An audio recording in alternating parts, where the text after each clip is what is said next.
말씀은 오늘 우리에게 일용할 양식을 주시옵고 라는 기도인데요. 오래 걸리죠?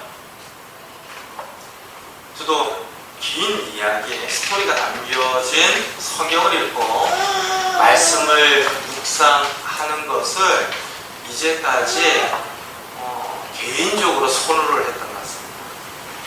근데 한 구절 구절 묵상하면서 이렇게 좀 상세하게 헤아리고 하나님의 뜻을 듣고 생각해보는 기회들은 우리에게 정말 중요한데요. 특별히 주기도문이기 때문에 그렇습니다. 어느 한 학자는 이 주기도문이 주님께서 가르쳐 주셨기 때문에 주기도문이 아니라 오늘 이 시대를 살아가는 예수님의 제자들이 마치 그 시대의 예수인 것처럼 청년 예수, 작은 예수인데요. 그러니까 그 시대에 예수님께 속한 자로서 기도하는 주님의 기도이기 때문에 주기도문이다 라는 거예요.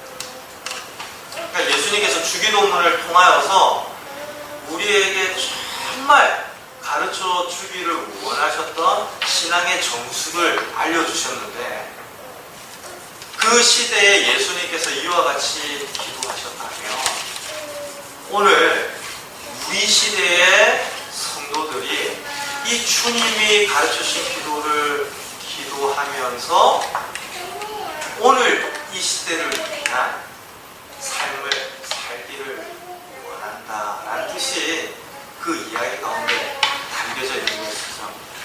그래서 주기도문이 굉장히 중요하고 우리가 함께 묵상하면서 이렇게 깊은 말씀의 세계가 이 안에 담겨 있었구나 놀라게 되는데요. 이제까지 살핀 바의 내용은 하나님을 위한 기도예요. 기억나시죠? 하나님의 이름이 거룩히 여김을 받으십시오. 하나님의 나라가 임하여 주십시오. 하나님의 뜻이 이루어지기를 원합니다. 이제부터 시작되는 오늘부터 다루는 내용의 기도는 우리를 위한 기도. 11절과 13절까지 우리 같이 한번 다시 읽어볼까요? 오늘 우리에게 일용할 양식을 주시옵고 우리가 우리에게 죄 지은 자를 사하여 준 것 같이 우리 죄를 사하여 주시옵고 우리를 시험에 들게 하지 마시옵고 다만 악에서 구하시옵소서. 우리가 계속해서 반복되죠. 우리를 위한, 우리에 대한 기도입니다. 우리의 존재와 우리의 삶을 위한 기도예요.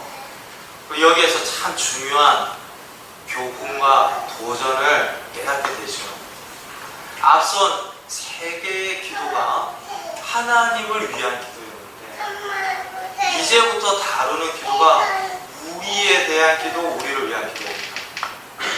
그러니까 하나님의 균형 감각이라고 해야 할까요? 기독교의 관심이 하늘에만 있지 않다. 우리가 신앙생활 하면서 이 땅은 죄가 가득하고 천박하고 더럽고 악하고 그래서 영적인 것만이 선하고 영적인 것만이 하나님의 관심사인 것처럼 생각할 수 있는데 그렇지가 않습니다. 우리의 육체, 우리 삶의 현실, 이 땅에서 일어나는 일들에 대하여서 하나님께서는 많은 관심을 가지고 있습니다. 우리가 앞서 살폈던 세 개의 기도가 결국에 어디로 이어지도록 기도했던 내용들이었죠? 하나님의 나라가 어디로 임하는 것입니까?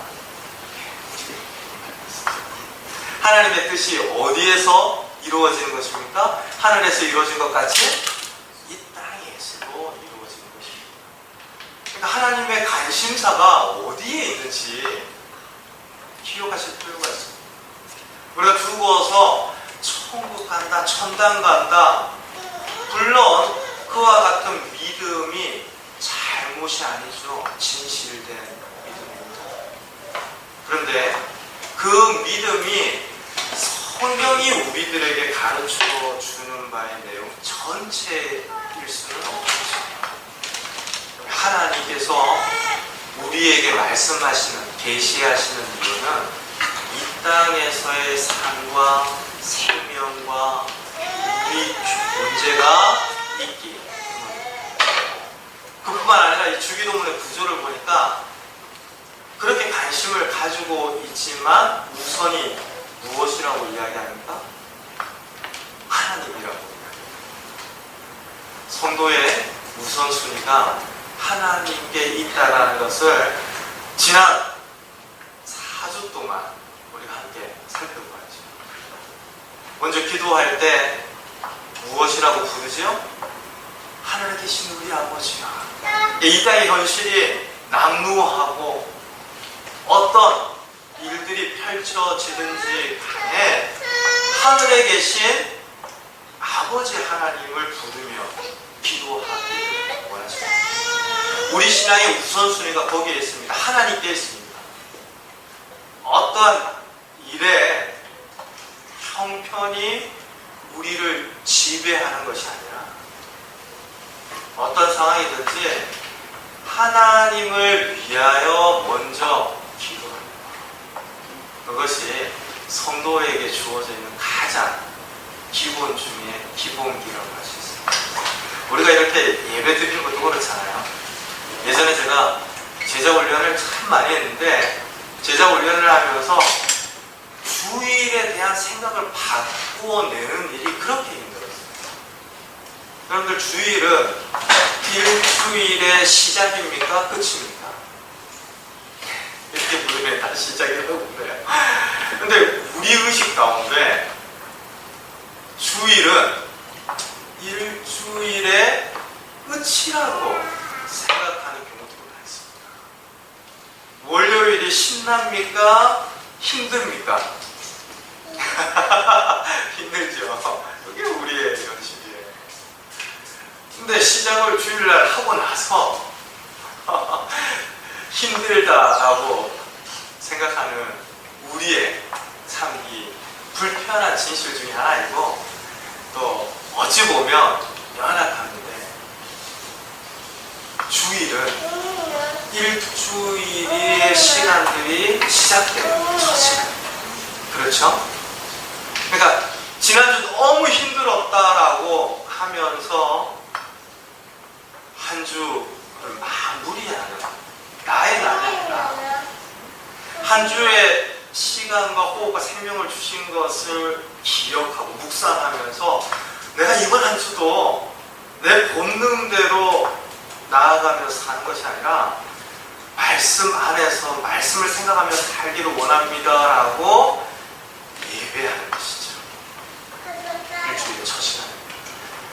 이와 같이 예배하는 이유가 어디에 있습니까? 하나님이 우선이 됩니다.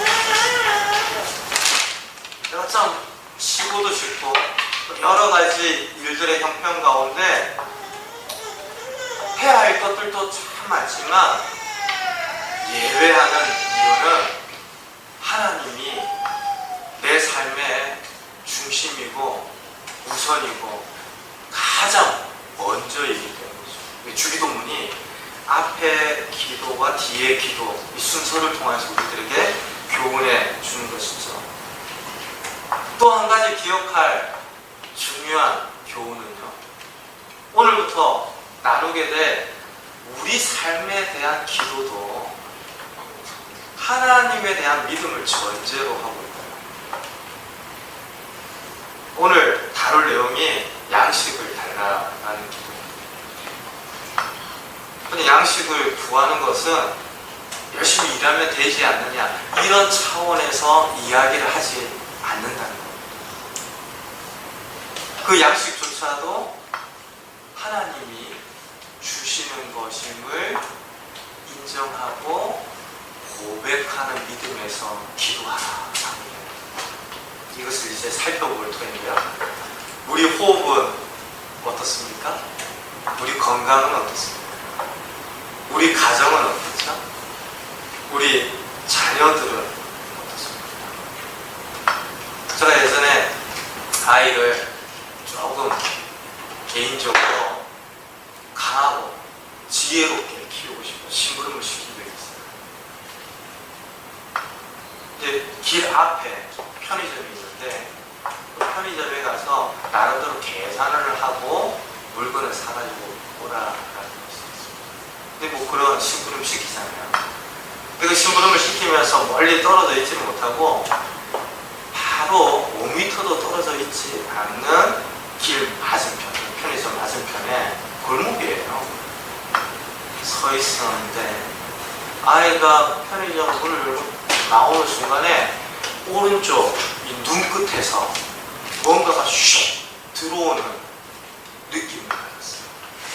근데 제가 눈치를 채고 보니까 아이는 문을 열고 해맑게 아빠를 향해서 달려오는데 엄청난 공사장의 그 덤프트럭이 손살같이 지나가는데 제가 안 돼라고 소리를 너무 지르고 싶고 막고 싶은 거예요. 그런데 소리가 나오지 않아요. 그런 경험도 있으시죠? 너무 당황하고 급박한 순간이니까 머릿속으로는 소리를 막 지르는데 소리가 나오지 않아요. 근데 그 덤프트럭이 지나가고 한동안 눈을 뜨지도 못하고 덜덜덜 거리면서 바라보는데 다행히 괜찮았어요. 괜찮은 거죠. 예배도 같이 드리는 것인데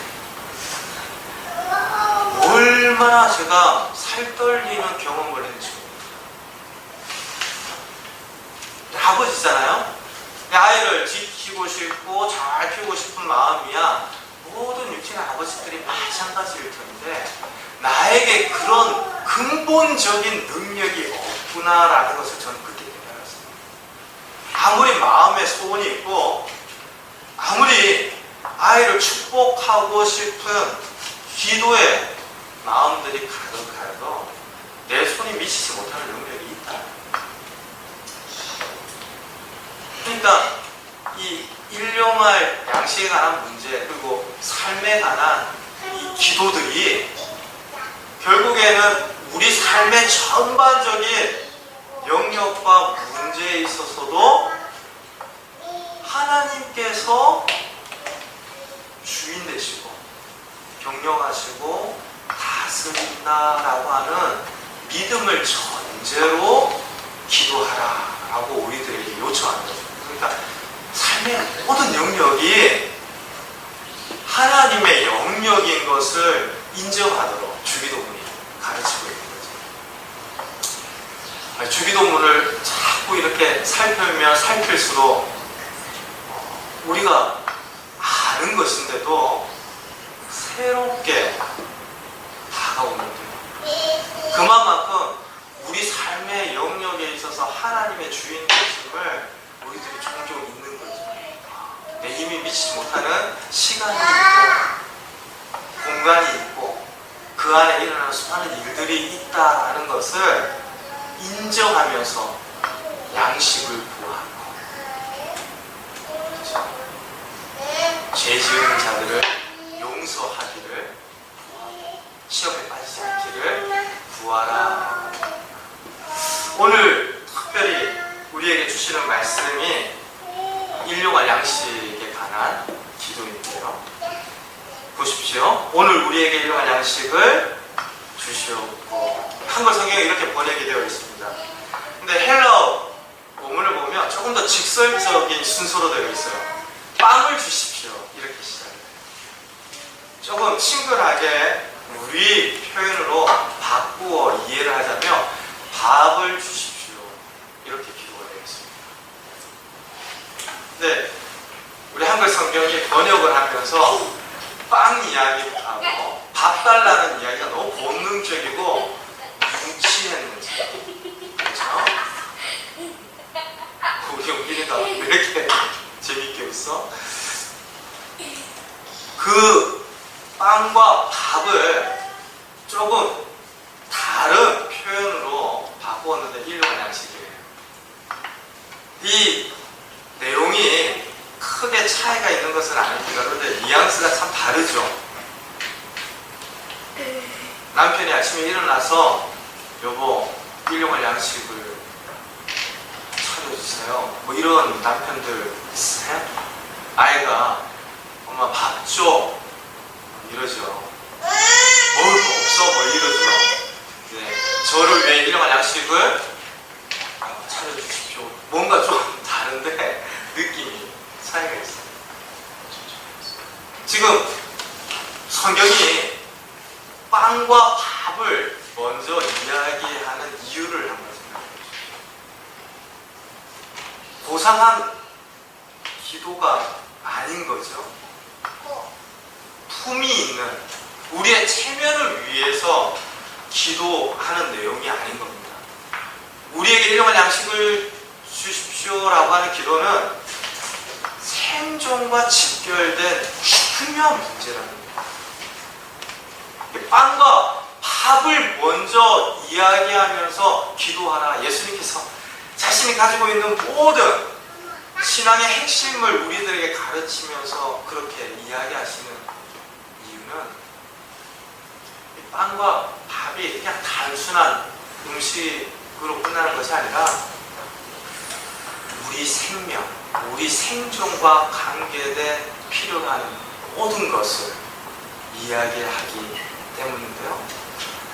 그냥 뭐 밥이다, 한 끼 식사다 이러고 말면 끝날 것 같지만 마틴 루터는 이 양식을 육적인 필요를 채우는 음식이며 정신적인 필요를 채우는 모든 좋은 것이며 영적인 필요를 채우는 은혜를 이야기한다라고 했습니다. 그러니까 밥을 주십시오, 빵을 주십시오라고 하는 그 기도 가운데 담겨져 있는 의미들을 더 확대해서 생각하면 생명입니다. 생존을 위해 필요로 하는 모든 것을 하나님께 달라고 기도하는 것이구나 라는 사실을 알게 됩니다. 이렇게 기도할 때마다 무엇을 생각하라는 겁니까? 하나님께서 그것을 주신다라는 거죠. 우리는 빵과 밥을 필요로 하는 존재라는 것을 알라라는 거예요. 그리고 하나님께서 그와 같은 생명에 필요한 모든 것들을 주시는데 인색하게 주시는 것이 아니라 넉넉하게 필요한 만큼 더 좋은 것으로 주시는 하나님이시다라는 것을 전제로 하고 또 이 기도를 통해서 가르치고 있는 거죠. 그냥 나 한 사람 먹는 거면 이 밥상에 차려질 밥 한 공기 그렇게 많은 양이 아니에요. 근데 오늘 이 시대를 살아가는 수많은 사람들을 생각하면 그냥 한 끼 식사가 한 끼 식사의 양으로 끝나지 않죠. 참 많은 양이에요. 근데 우리가 양식을 위해서 기도하는데 그 기도를 받으시는 하나님께서 나를 먹이시고 우리 모두를 먹이시고 이 나라 민족을 먹이시고 전 세계의 생명들을 먹이시는 하나님이시다라는 사실을 이 기도를 통하여서 일용할 양식을 주십시오라고 기도하면서 우리는 깨닫게 되는 것입니다. 근데 그 양식을 위하여 기도하는데 일용할 양식이라고 이야기합니다. 일용할이라고 하는 단어가 어떤 의미일까요? 하루만큼이에요.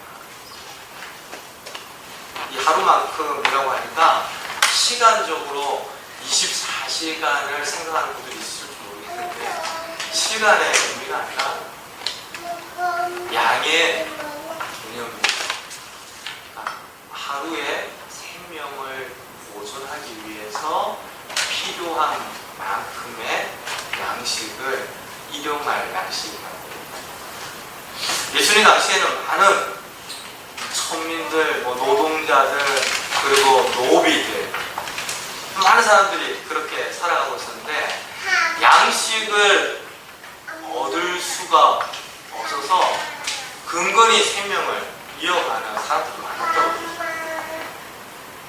그래서 그들이 일용할 양식을 주십시오라고 하는 이 기도는 굉장히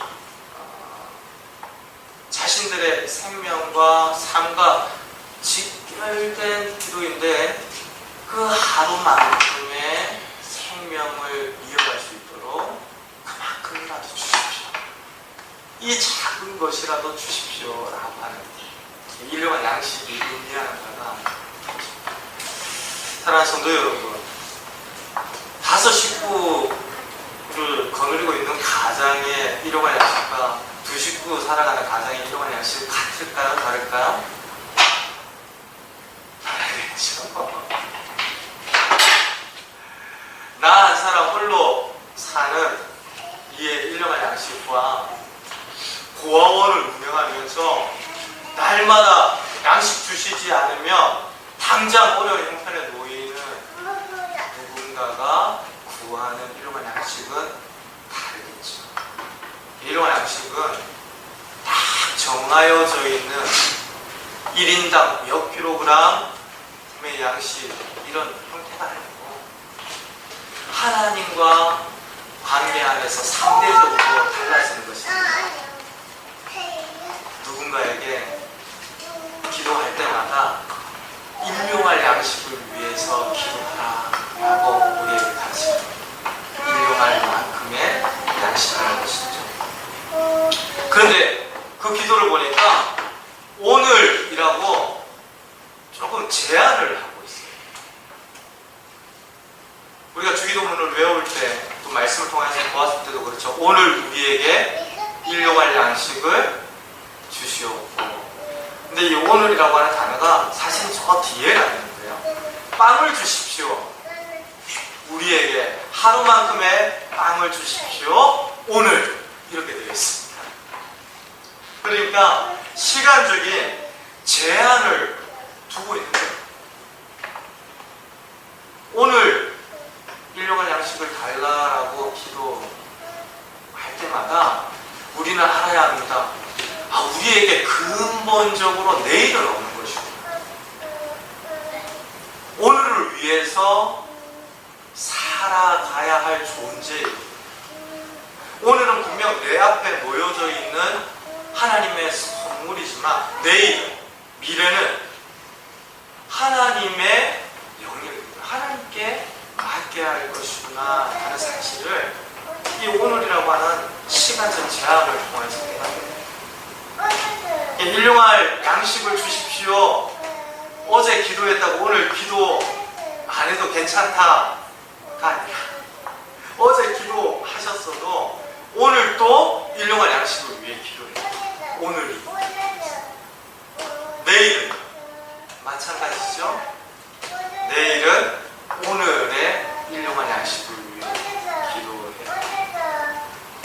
이렇게 시간적인 제한을 두는 이유는 날마다 하나님 앞에 그와 같이 기도하라는, 그러니까 굶주림을 해결하는 양식의 문제로 끝나는 것이 아니라 매일마다 양식을 구하면서 영적인 필요까지 채우시는 하나님과의 사귐에 관한 이야기까지 하는 것이죠. 참 묘하죠. 배고픔만 해결이 되면 사람은 잘 살 것 같은데 그렇지는 않습니다. 굶주림만 잊을 수 있으면 잘 산다라고 말할 수 있을 것 같은데 사람은 그런 존재가 정신적인 필요들도 수없이 많고요. 영적인 필요들도 채워져야만 사람답게 살아갈 수가 있는데 파스칼의 이야기가 그렇죠. 인간의 영혼에는 빈자리가 있는데 그 빈자리는 하나님만이 채우실 수 있다라잖아요.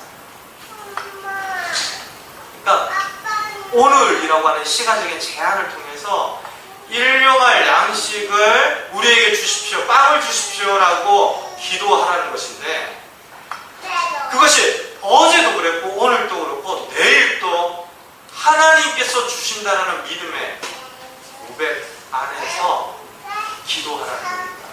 날마다 기도하라는 겁니다. 그래서 누가복음은 이 주기도문의 본문을 이야기하면서 일용할 양식을 오늘 우리에게 주십시오라고 하는 표현을 날마다 라고 하는 단어로 표현을 드리고 있습니다. 사랑하는 성도 여러분, 양식을 위해서 기도하셔야 합니다. 밥과 빵을 위해서 기도하셔야 합니다. 왜냐하면 그 기도를 통하여서 하나님은 밥과 빵의 필요들만 채우시는 것을 원하시지 않고 그것도 주시면서 더 좋은 것도 주시기를 원하시는 하나님이십니다.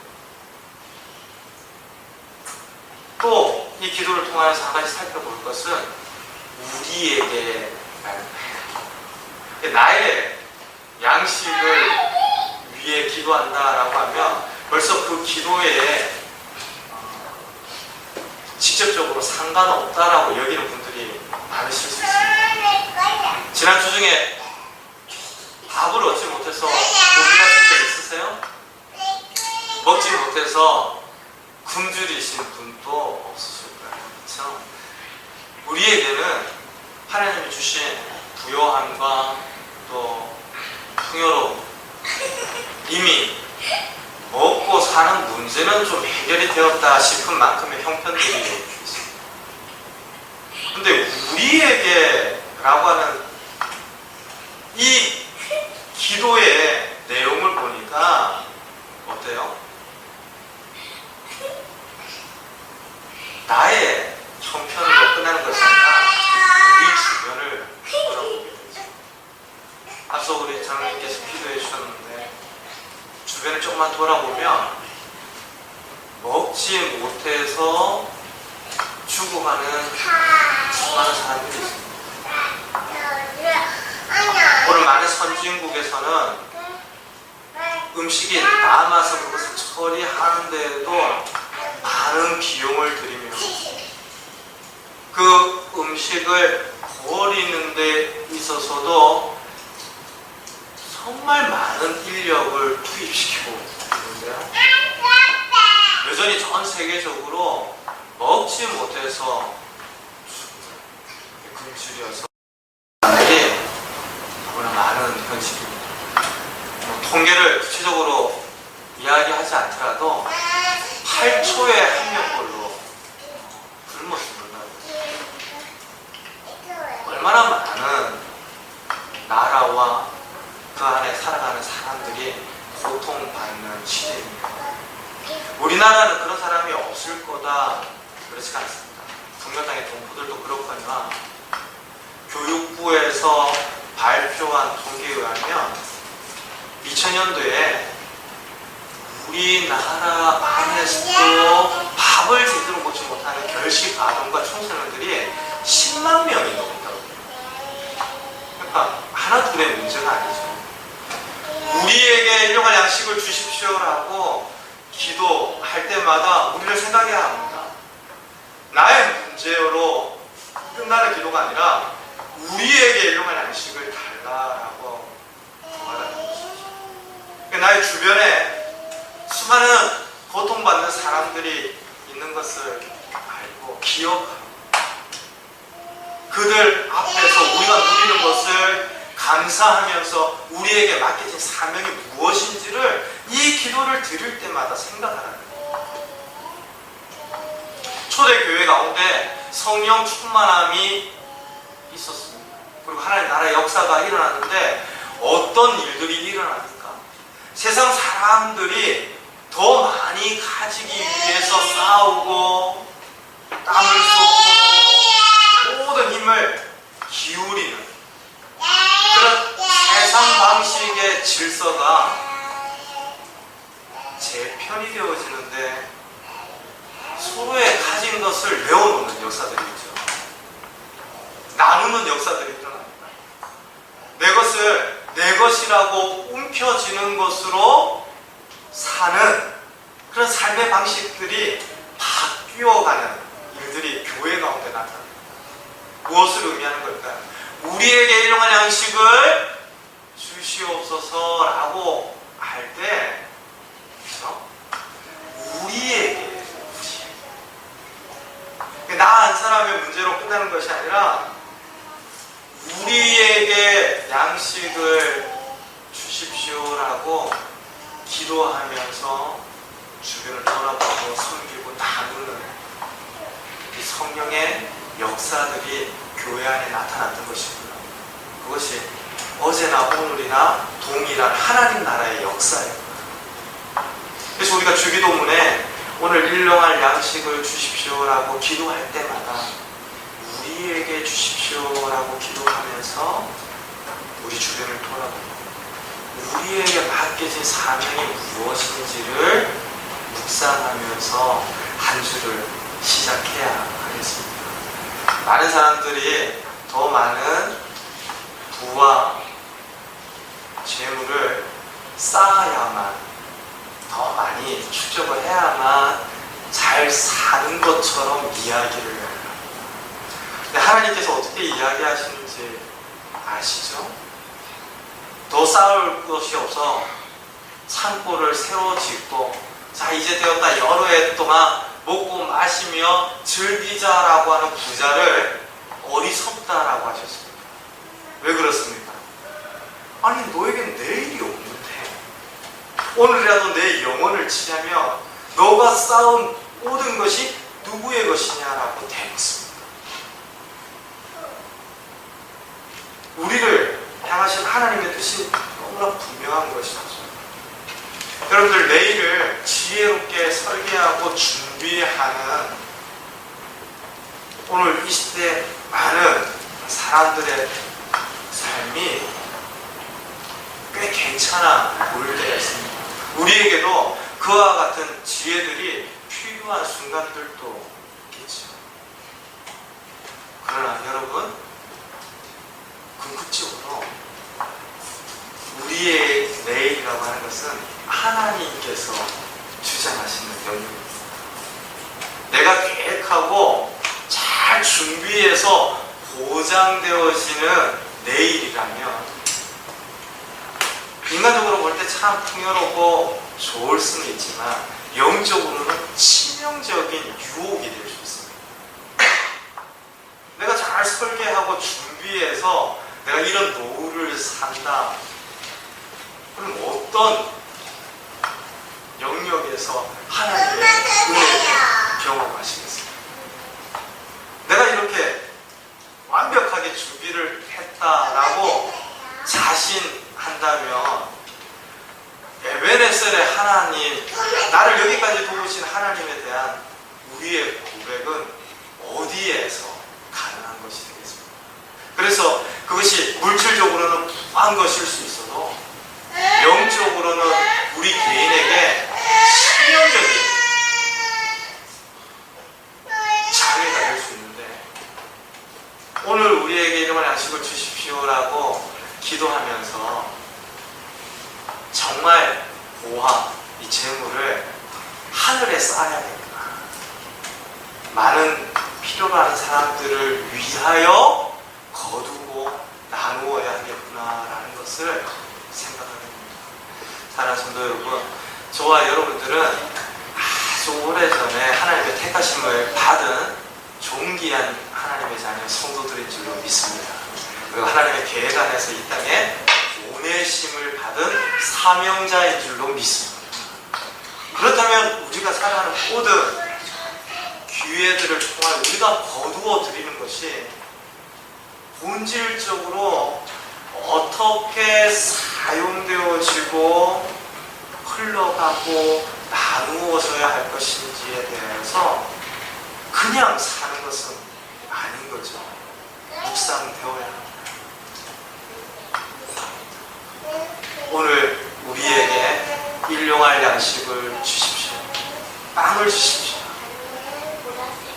오늘 주기도문의 네 번째 기도를 드리면서 이번 한 주를 살아갈 때 나에게 맡기신 사명 보다 더 많은 이들을 섬기고 나누도록 우리를 생각하며 일용할 양식을 구하도록 기도하라 하시는 그 주님의 뜻을 생각하면서 우리에게 맡겨진 일을 잘 감당하고 또 그것에서 충성되게 일하면서 하나님이 주신 은혜들을 함께 나누고 또 고통 중에 필요로 하는 사람들에게 흘려보내고 그래서 이 땅을 사는 날 동안 나만을 위해서 문을 걸어 잠그고 잔치를 벌였다 이런 사람들이 아니라 복의 근원이었다, 축복의 통로였다, 하나님의 손과 발이 되었다라고 칭찬합니다. 저와 여러분들이 되시기를